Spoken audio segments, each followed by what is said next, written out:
Oppenheimer presenta. Llega a usted por cortesía de Crowdfunding, la revolución del real estate en Estados Unidos. ProdigyNetwork.com. Únete al crowd.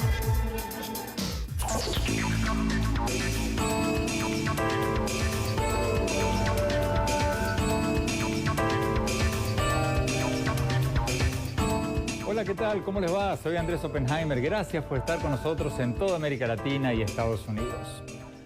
Hoy les voy a presentar algunos de los grandes innovadores latinoamericanos, los innovadores más creativos, más exitosos del momento. Son innovadores de todos los ámbitos, desde la tecnología hasta la cocina. Los conocí mientras estaba haciendo la investigación para mi nuevo libro llamado Crear o Morir, la esperanza de América Latina y las 5 claves de la innovación, donde entrevisté a grandes innovadores que van desde los genios de la computación hasta estrellas de fútbol.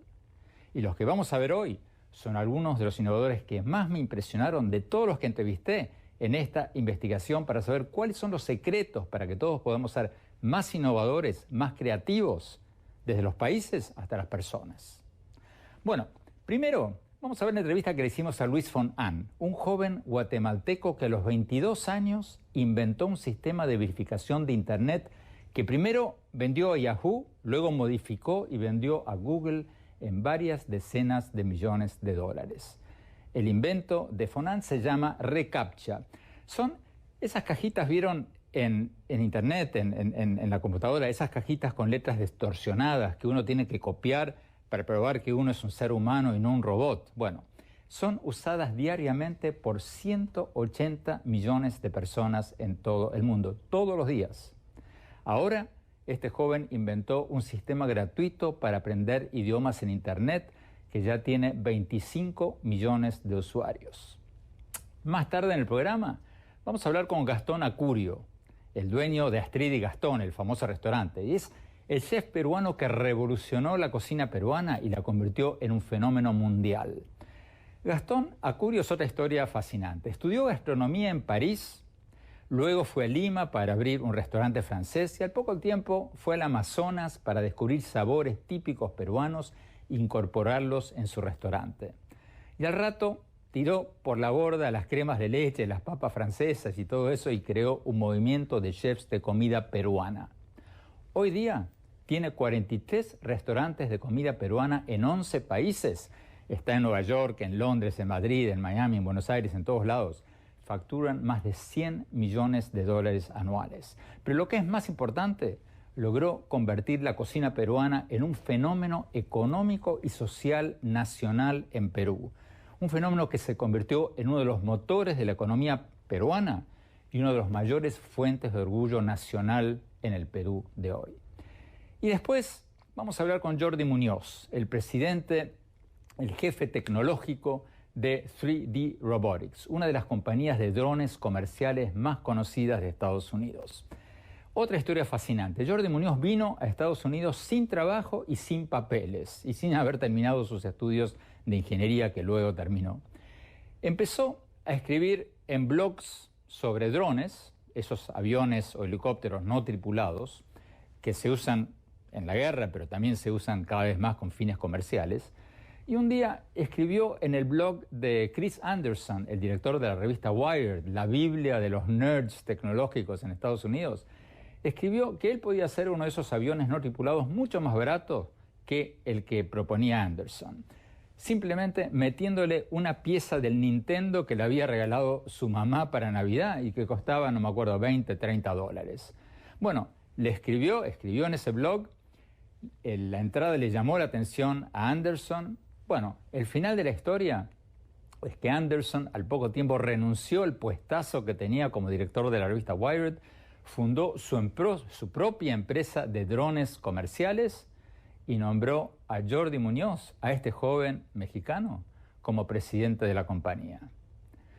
Empecemos con la entrevista que le hicimos a Luis von Ahn, el joven matemático guatemalteco, este genio que le vendió el sistema de autentificación a Google por varios millones o varias decenas de millones de dólares.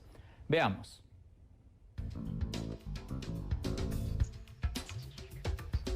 Luis, muchas gracias por estar con nosotros.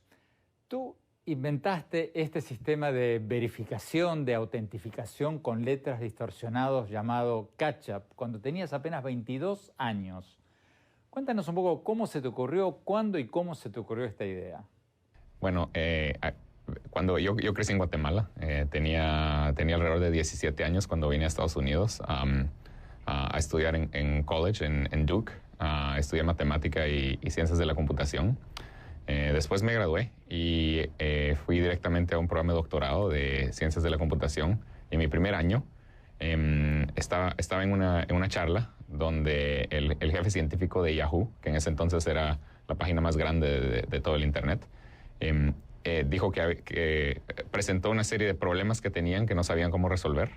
Y uno de ellos era este problema que tenían, que habían millones de personas, habían personas que escribían escribían programas para obtener millones de cuentas. Y la razón por la que lo hacían era para mandar spam o correo basura. La idea es que si alguien quiere mandar correo basura para millones de personas, lo que tienen que hacer es escribir un programa que manda millones de correos electrónicos, pero cada cuenta de Yahoo solo dejaba mandar alrededor de 500 correos electrónicos a cada cuenta. Entonces lo que hacían era escribir un programa para obtener millones de cuentas de correo electrónico. Entonces lo que hicimos fue inventar esta prueba, que son esas letras distorsionadas que ahora se miran por todo Internet, que la idea es que los humanos pueden leer esas letras distorsionadas, a pesar de que a veces son un poco difíciles, pero los humanos las pueden leer, mientras que los programas de computadora no lo pueden hacer. Entonces esa es la razón por la que esas letras están ahí, porque a la hora de comprar boletos para un concierto, o a la hora de obtener una cuenta de Facebook, o a la hora de poner un comentario en muchos blogs, hay que escribir esas letras distorsionadas. Es para autenticarse que uno realmente es un humano. Hoy día, como tú me contabas, este sistema de verificación es usado por 180 millones de personas diarias. Tú le vendiste este invento a Yahoo. No, ese invento fue, bueno, al principio ni siquiera sabíamos qué tanto impacto iba a tener. Entonces ese invento fue dado totalmente de gratis. Y bueno, así fue como pasó. Y después, años después, hiciste una versión mejorada de este invento. ¿Cómo fue eso? Sí, años después, fue como en el año 2005 tal vez, ya tenía el original. Estas letras originales fueron en el año 2000, como en el año 2005, 5 años después. Me puse a averiguar cuántas veces al día alguien escribía uno de estos captchas, ingresaba esas letras distorsionadas, y en ese entonces eran alrededor de 200 millones de veces al día que esas letras eran ingresadas alrededor del mundo. Al principio estaba muy orgulloso de mí mismo, dije, ese es el impacto que ha tenido mi trabajo, pero después empecé a sentirme mal, porque cada vez que alguien escribe esas letras, no solo usualmente les cae mal, sino además pierden alrededor de 10 segundos de su tiempo. Y si multiplicamos 10 segundos por 200 millones, resulta ser que la humanidad entera está perdiendo alrededor de 500,000 horas diarias ingresando estos captchas. Entonces me empecé a sentir mal, porque eso era por mi culpa. Entonces lo que hice fue, me puse a pensar, ¿será que existe alguna manera de utilizar este tiempo para algo bueno? Esos 10 segundos, porque esos 10 segundos, cuando alguien está ingresando un captcha, su cerebro está haciendo algo increíble, su cerebro está haciendo algo que las computadoras aún no pueden hacer. Entonces, ¿será que podemos hacer que hagan algo también que sea beneficioso para la humanidad? Y resulta que sí, y eso es lo que hice con esta nueva versión, es algo que se llama reCAPTCHA, que la idea es que cuando las personas están escribiendo estos captchas, no solo se están autenticando como humanos, sino además nos están ayudando a digitalizar libros. Y la manera en que esto funciona es que hay varios proyectos tratando de digitalizar libros. La idea es por ejemplo, Google tiene uno. La idea es tomar todos los libros que están en las bibliotecas alrededor del mundo físicos y ponerlos en Internet, para que estén digitales y que cualquier persona los pueda leer a través de Internet. Ahora, la manera en que esto funciona, este proceso, es que se empieza con un libro físico y después se escanea. Ahora, escanear el libro es como tomar una foto digital de cada página del libro. Te da una foto por cada página y esas fotos tienen las palabras del libro. El próximo paso es que la computadora tiene que descifrar todas esas palabras que están en cada una de esas fotos. Y el problema es que para los libros un poco más antiguos, donde la tinta está un poco gastada, la computadora no puede descifrar muchas de las palabras. Alrededor del 30% de las palabras simplemente no las entiende. Entonces lo que estamos haciendo ahora es que estamos tomando estas palabras que la computadora no puede descifrar a la hora de que se están digitalizando los libros y se las estamos enviando a alguien que está escribiendo un CAPTCHA a través de Internet para que nos ayude a digitalizar. A ver si entiendo bien, Luis, a ver si lo entiendo. Eso quiere decir que cada vez que uno se pelea con esa maldita caja que tú inventaste tratando de descifrar las letras distorsionadas, si tú las copias bien, tú usas esas palabras correctas para suplantar las que estaban distorsionadas en un libro que se está digitalizando. Exactamente. La idea es que esas palabras que se están ingresando son palabras que vienen directamente de un libro. Cuando se está ingresando un CAPTCHA, esas letras distorsionadas, es una palabra que vino de un libro que se está digitalizando, que la computadora no pudo descifrar, y lo que el humano ingresa se está usando exactamente para poder digitalizar el libro correctamente. Entonces, esa segunda innovación que hiciste, reCAPTCHA, ese invento tú sí lo vendiste a Google. ¿En cuánto? Sí, esta se convirtió en una compañía que lo que hacía era ayudar a digitalizar libros, y la manera que lo hacía era que todas las personas que ingresan CAPTCHAs alrededor del mundo, que son cientos de millones, nos estaban ayudando a digitalizar libros. Por cosas de contrato no puedo decir por cuánto se vendió, pero fueron decenas de millones de dólares para la compañía hacia Google.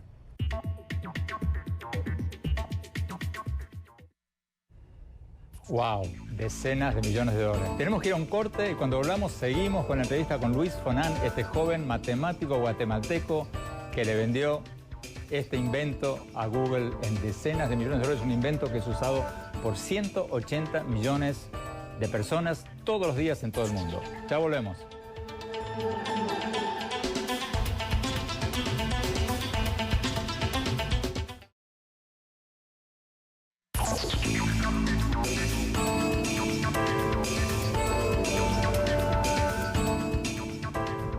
Gracias por seguir con nosotros en este programa sobre algunos de los grandes innovadores latinoamericanos del momento, los que más me impresionaron de todos los que entrevisté para mi nuevo libro, Crear o Morir. Seguimos con la entrevista con Luis Fonan, el joven matemático guatemalteco que le vendió su sistema de autentificación a Google en varias decenas de millones de dólares y que ahora inventó un sistema de enseñanza de idiomas gratuito por Internet que ya tiene más de 25 millones de usuarios. Sigamos con la entrevista.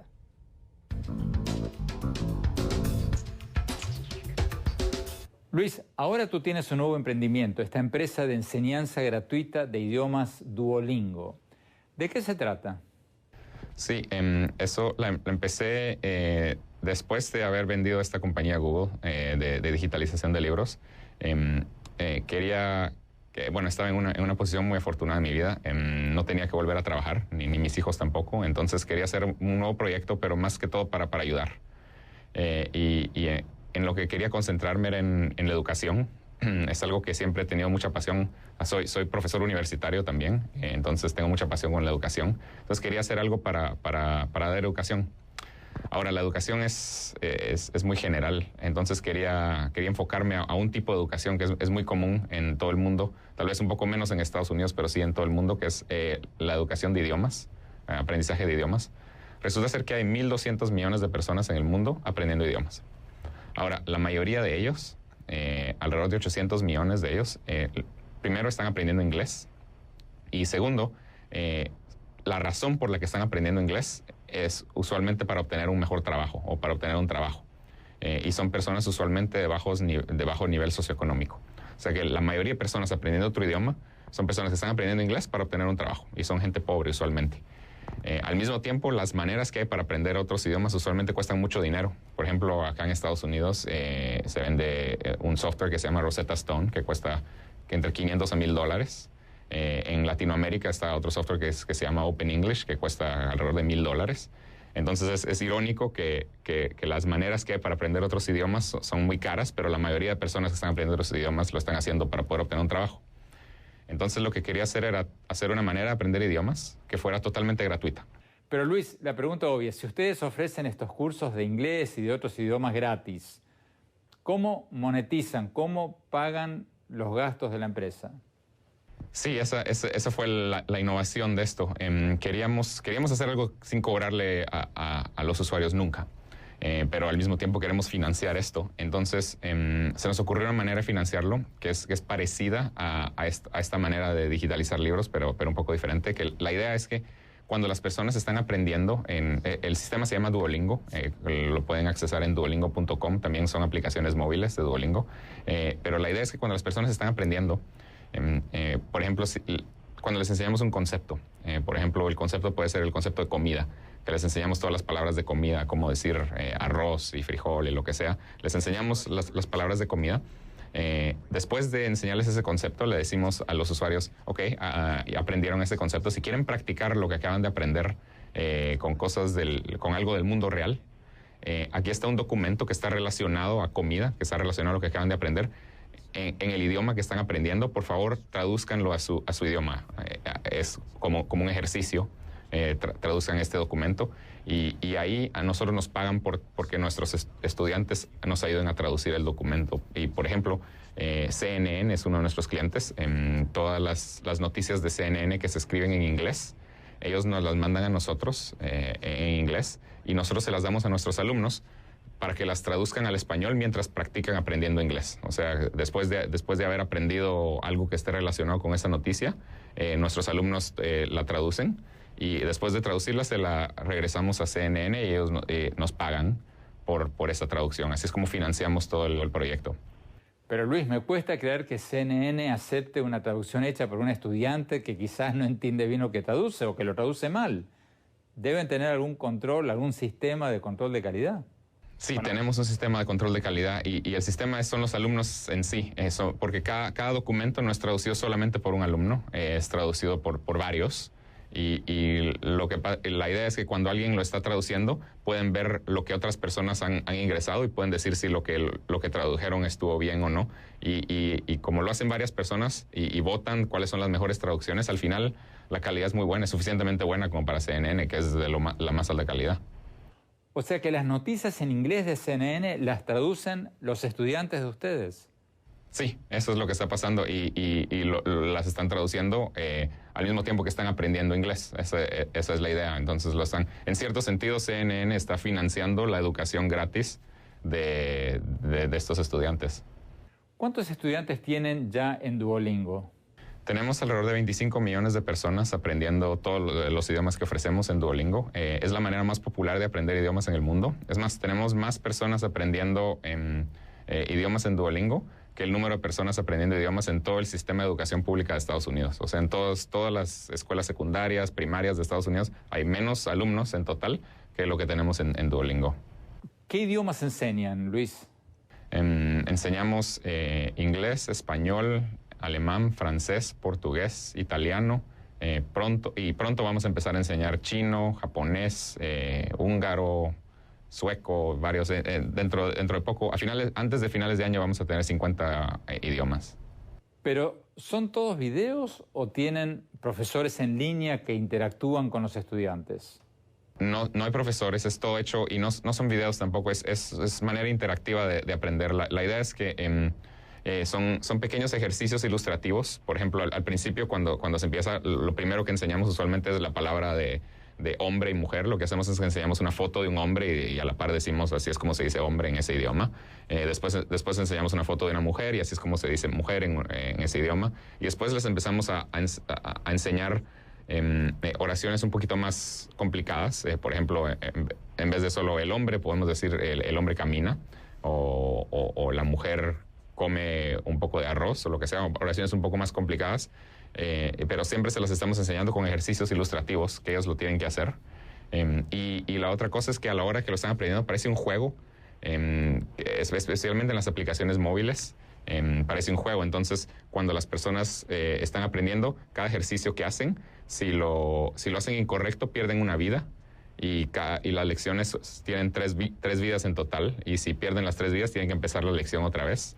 Entonces parece mucho como un juego y es por eso que, por ejemplo, Apple escogió a Duolingo como la aplicación del año, de este año que acaba de terminar, del iPhone, la mejor aplicación de todo el año la escogió Apple, porque parece un juego y las personas se divierten mucho aprendiendo.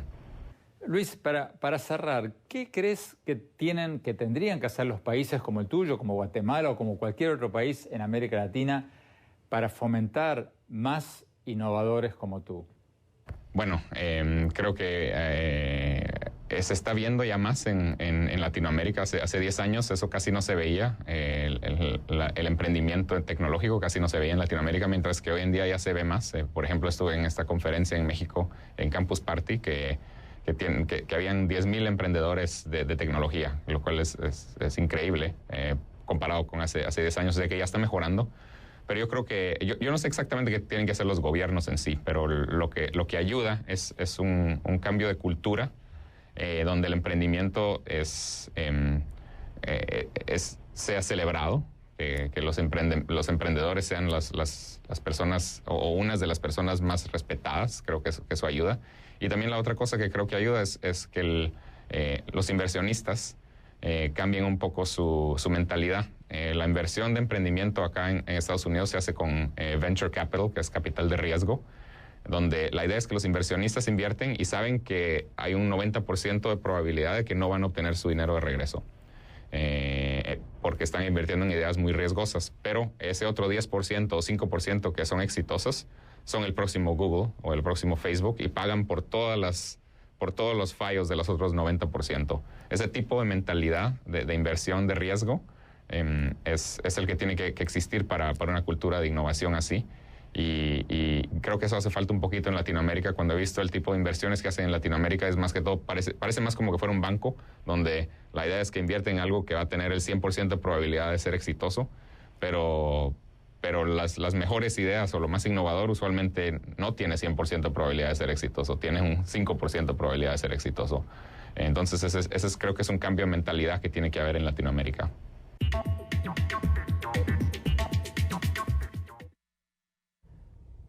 Fascinante. Vamos a un corte y cuando volvamos vamos a ver la entrevista que le hicimos a otro gran innovador latinoamericano, el chef peruano Gastón Acurio. Ya volvemos.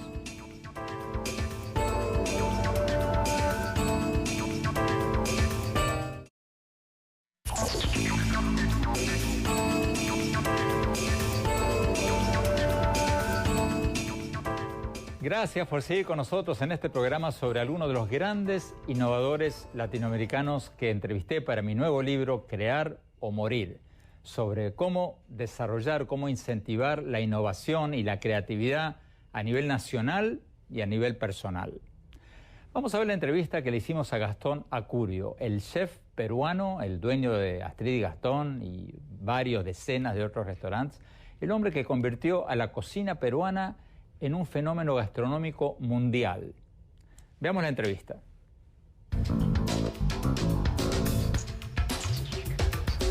Gastón Acurio, tú ya tienes 43 restaurantes en 11 países, en Nueva York, en San Francisco, en Miami, en Madrid, en todos lados, que facturan más de 100 millones de dólares. Pero más importante que eso, tú has convertido a la cocina peruana en un fenómeno económico y social mundial. Cuéntame un poco tu historia. ¿Cómo empezó todo esto? Yo nací para ser cocinero.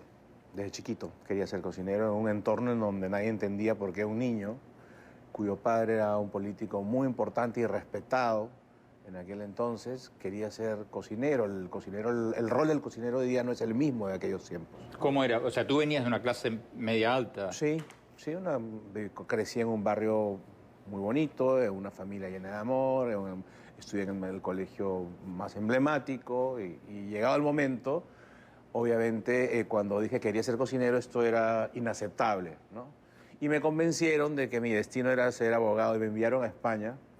Grave error, porque allí estaba solo y pude descubrir el movimiento de la cocina española que emergía con figuras como Juan María Arsac, y luego Ferran Adrià, que fueron mi inspiración, y me atreví a ser cocinero sin que mi familia supiese. Y cuando ellos se enteraron, pude finalmente irme a Francia, que era la meca en ese momento, y fue ahí donde aprendí, digamos, la cultura de la excelencia, etcétera, los valores fundamentales de la cocina. Luego mi padre me puso como única condición regresar al Perú para devolver, digamos, la fortuna que había tenido en la vida en mi propio país y Y ahí empecé con el sueño del pequeño restaurante que tiene todo cocinero que ha nacido para ser cocinero, ¿no? Pero era un restaurante francés. Sin duda, porque el mundo, gastronómicamente hablando, era francés. La hegemonía francesa de la cultura gastronómica había sido construida a lo largo de 200 años. Y entonces, si tú ibas al mejor restaurante de Londres, de Nueva York o de San Francisco, eran franceses.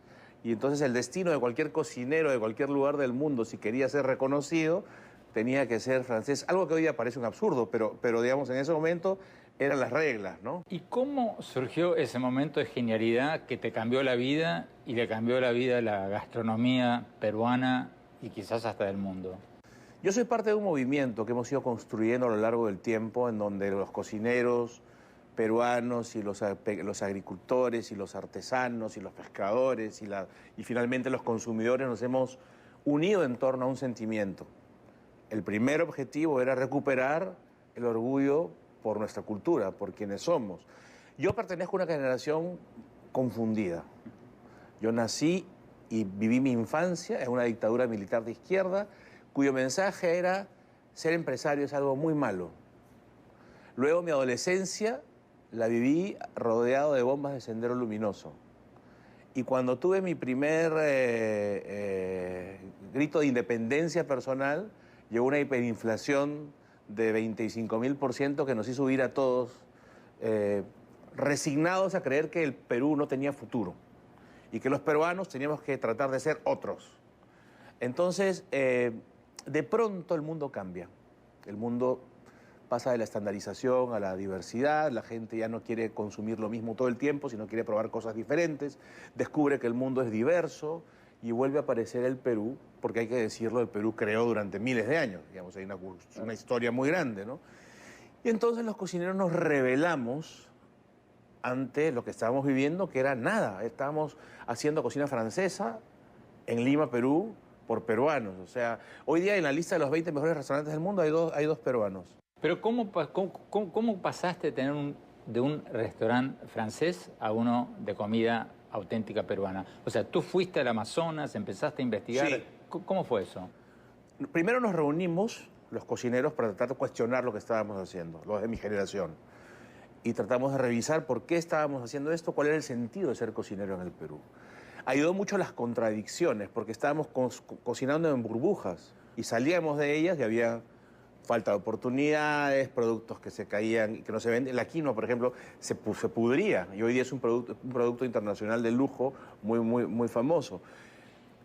Salimos por el Perú a tratar de entender nuestra propia realidad, reencontrarnos con nuestra memoria y a partir de ahí construir los principios y valores que nos permitan caminar juntos como una marca llamada Cocina Peruana para ir a contarle al mundo nuestros tesoros que habían estado ocultos además por siglos, porque la realidad es que ninguno de los cocineros de mi generación ha inventado el ceviche, ni la papa a la huancaína, ni el arroz con pollo. Estas son recetas heredadas que sin embargo se guardaban para el ámbito familiar porque creíamos que no eran lo suficientemente atractivas para seducir a alguien en el mundo, ¿no? ¿Y cómo hiciste la transición, Gastón? ¿Qué hiciste? ¿Le cambiaste el cartel al restaurante? ¿Comida francesa? Fue un proceso lento.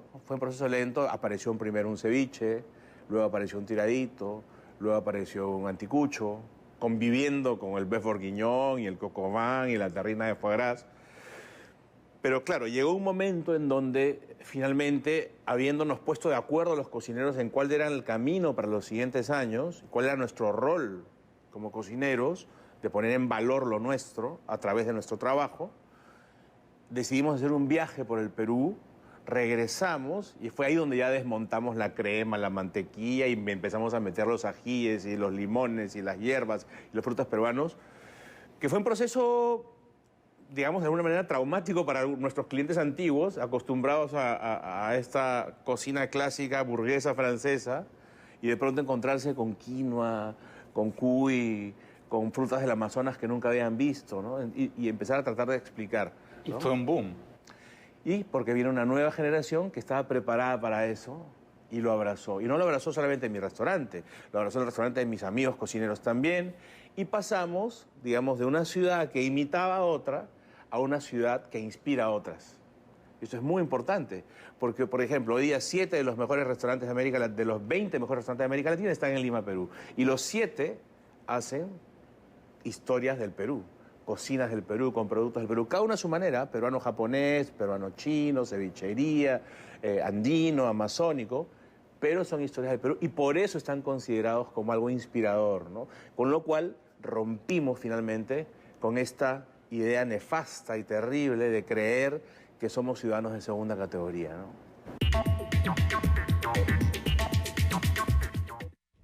Tenemos que ir a un corte. Cuando hablamos, seguimos con los grandes innovadores latinoamericanos. Ya volvemos.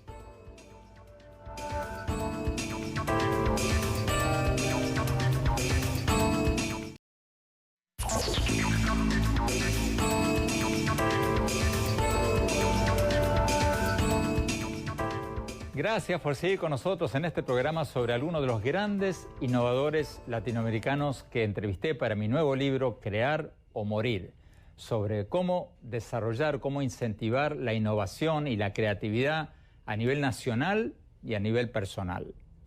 Vamos a ver la entrevista que le hicimos a Gastón Acurio, el chef peruano, el dueño de Astrid y Gastón y varios decenas de otros restaurantes, el hombre que convirtió a la cocina peruana en un fenómeno gastronómico mundial. Veamos la entrevista.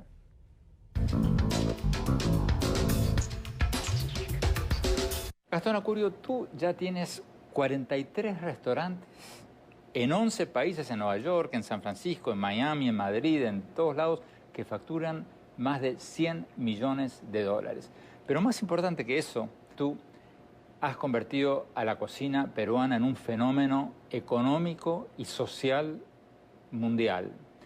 Cuéntame un poco tu historia. ¿Cómo empezó todo esto? Yo nací para ser cocinero. Desde chiquito quería ser cocinero en un entorno en donde nadie entendía por qué un niño, cuyo padre era un político muy importante y respetado en aquel entonces, quería ser cocinero. El rol del cocinero hoy día no es el mismo de aquellos tiempos. ¿Cómo era? O sea, tú venías de una clase media alta. Sí, crecí en un barrio muy bonito, en una familia llena de amor, estudié en el colegio más emblemático y llegado el momento, obviamente, cuando dije que quería ser cocinero, esto era inaceptable, ¿no? Y me convencieron de que mi destino era ser abogado y me enviaron a España. Grave error, porque ahí estaba solo y pude descubrir el movimiento de la cocina española que emergía con figuras como Juan María Arzac y luego Ferran Adrià, que fueron mi inspiración, y me atreví a ser cocinero sin que mi familia supiese. Y cuando ellos se enteraron, pude finalmente irme a Francia, que era la meca en ese momento.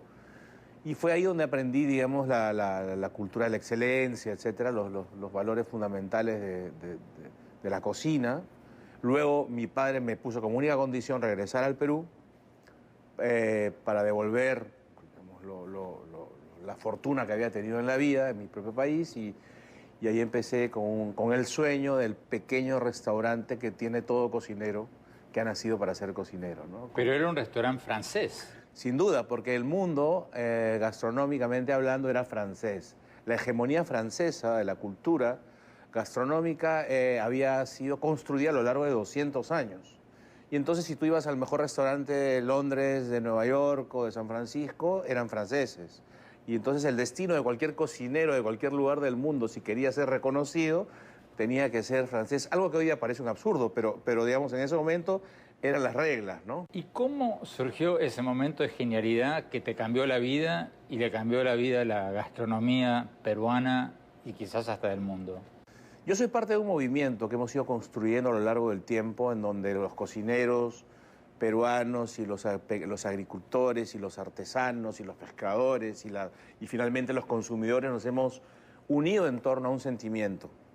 El primer objetivo era recuperar el orgullo por nuestra cultura, por quienes somos.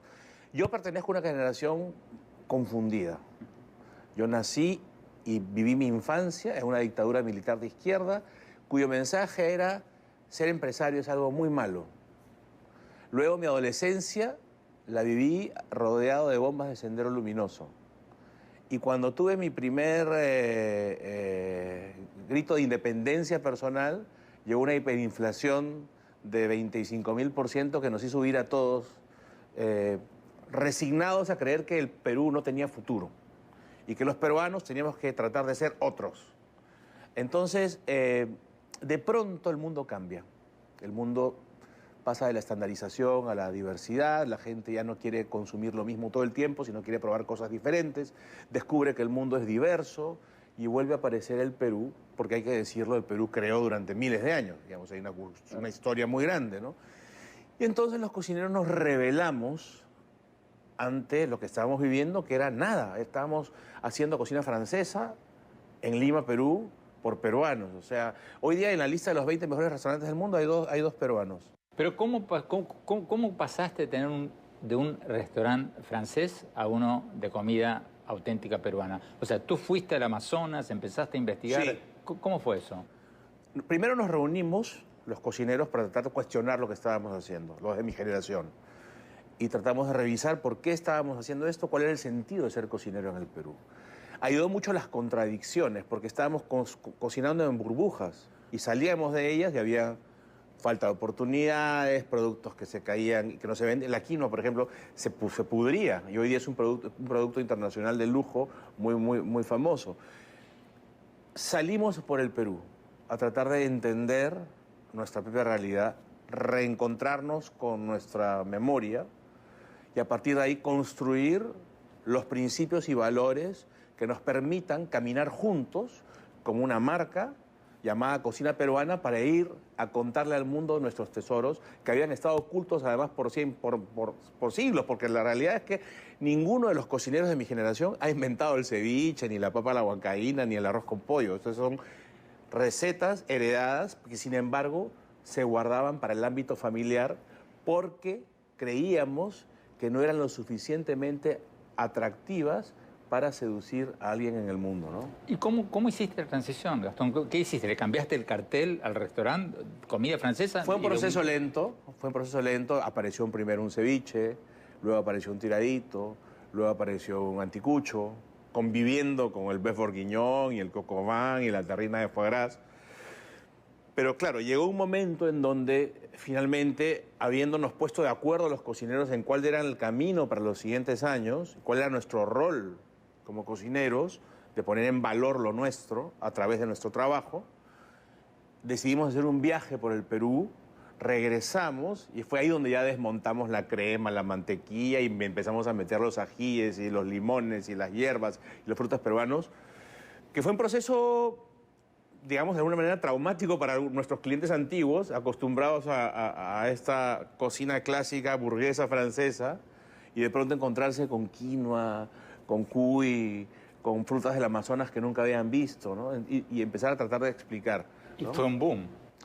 Y porque viene una nueva generación que estaba preparada para eso y lo abrazó. Y no lo abrazó solamente en mi restaurante, lo abrazó en el restaurante de mis amigos cocineros también. Y pasamos, digamos, de una ciudad que imitaba a otra a una ciudad que inspira a otras. Esto es muy importante, porque, por ejemplo, hoy día 7 de los mejores restaurantes de América Latina, de los 20 mejores restaurantes de América Latina, están en Lima, Perú. Y los 7 hacen historias del Perú, cocinas del Perú, con productos del Perú, cada uno a su manera, peruano-japonés, peruano-chino, cevichería, andino, amazónico, pero son historias del Perú y por eso están considerados como algo inspirador, ¿no? Con lo cual rompimos finalmente con esta idea nefasta y terrible de creer que somos ciudadanos de segunda categoría, ¿no?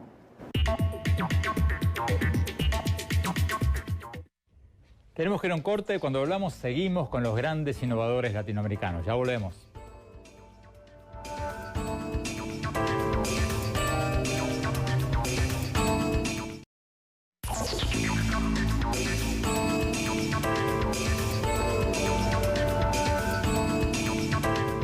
Muchas gracias por habernos acompañado y no se olviden de seguirnos en nuestro Twitter, @OppenheimerA, y en nuestro Facebook. Y también pueden ver allí algunos de nuestros últimos programas gratuitamente, ahí en nuestra página web oppenheimerpresenta.com. Bueno, mi opinión sobre los 3 innovadores latinoamericanos que les presentamos hoy. Son algunos de los que más me impresionaron de todos los que entrevisté para mi nuevo libro Crear o Morir, sobre cómo desarrollar, incentivar la innovación, la creatividad, tanto a nivel nacional como a nivel personal. Porque las historias de estos innovadores son fascinantes y sus logros también. Para mí, Gente como ellos deberían ser ídolos en sus países, como lo son los futbolistas o los músicos de rock o los actores de teleteatro. ¿Por qué? Porque el futuro de nuestros países va a depender cada vez más de cuántos innovadores producimos. Mientras en el siglo pasado, en el siglo XX, los países avanzaban gracias al trabajo manual, en el siglo XXI los países van a avanzar gracias al trabajo mental. Porque un programa de computación como el que inventó este matemático guatemalteco, este joven Luis von Ahn, que está siendo usado por 180 millones de personas por día en todo el mundo, vale más que toneladas de petróleo, soja o de otras materias primas. Por eso, una empresa como Apple o como Google valen más que el Producto Bruto entero de muchos de nuestros países. Y por eso, una aplicación como WhatsApp, ese programa de mensajitos en los celulares, se vendió hace poco en $19.000 millones, más que las exportaciones totales de muchos países latinoamericanos. Como lo digo en mi nuevo libro, estamos en la era de la innovación, donde los países y las personas que progresan son las que inventan y se reinventan. Muchas gracias y ojalá que estos y otros grandes innovadores latinoamericanos sean una inspiración para muchos otros. Hasta la semana próxima.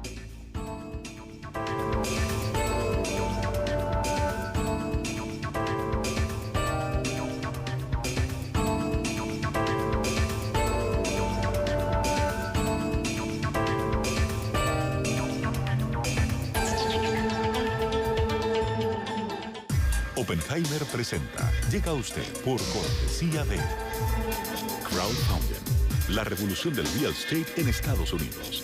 ProdigyNetwork.com. Únete al crowd.